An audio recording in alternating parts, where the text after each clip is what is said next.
হুম, আসসালামু আলাইকুম। আহ, আজকে 29 ডিসেম্বর 2024। প্রবাবলি 2 দিন পরেই 31st আমরা সবাই সেলিব্রেট করব। So advance happy new year to everyone. Basically, I'm not very comfortable in this social media stuff like uploading video, doing video. But আমার মনে হলো যে একটা ব্যাপার একটু ডিসকাস করা প্রয়োজন। আসলে আমরা 31st সেলিব্রেট করতে গিয়ে আমরা খুব জঘন্য একটা কাজ করে ফেলি, সেটা হচ্ছে অনেক পাখিকে আমরা হত্যা করি আতশবাজি ফুটানোর মাধ্যমে। উম, যেটা আসলে আমার কাছে খুবই অন্যায় মনে হয়।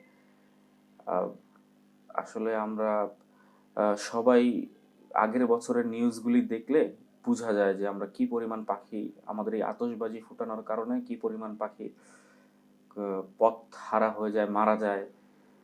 তারপর ঘরে থাকা মুরব্বীদের অনেক সমস্যা হয়, ঘরে থাকা পশু পাখি যারা থাকে তাদের অনেক সমস্যা হয়, অনেক পাখি মারা যায়। আহ, আমরা প্রিভিয়াস আগের বছরগুলিতে দেখেছি যে আতশবাজি ফুটানোর কারণে অথবা আপনার ফানুস উড়ানোর কারণে অনেক পুরান ঢাকায় অনেক ফ্যাক্টরিতে আগুন লাগছে। দেন আপনার পাঁচতলা বিল্ডিং, পুরো পাঁচতলা বিল্ডিং জ্বলে পড়ে গেছে। তো এরকম অনেক সমস্যা হয়। সো আমরা সেলিব্রেট করবো, ঠিক আছে। সো বাট আরেকজনের কেন সমস্যা করবো বা অন্যান্য প্রাণীর কেন সমস্যা করবো? আর মনে করেন রাস্তাঘাটে অনেক কুকুর বিড়াল দেখি, খাওয়াই, আমরা সবাই খেতে দিই, আদর করি। দেন আমরা ঘরে বিড়াল পালি, পাখি পালি। আসলে বাট এই সংখ্যাটা বেশি যারা আমরা এই কোনো কিছুর কেয়ার না করে ইচ্ছা মতো আতশবাজি ফুটাই পরিবার নিয়ে, বন্ধু বান্ধব নিয়ে। কিন্তু ভাই এটা যে আরেকজনের হক মারতাছি, পাখিদের বা প্রাণীদের হক মারতাছি বা পরিবারের মানুষের হক মারতাছি, এগুলি মাফ চাবো কীভাবে?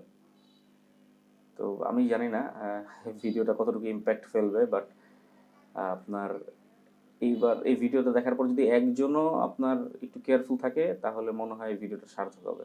জি, ধন্যবাদ। আসসালামু আলাইকুম।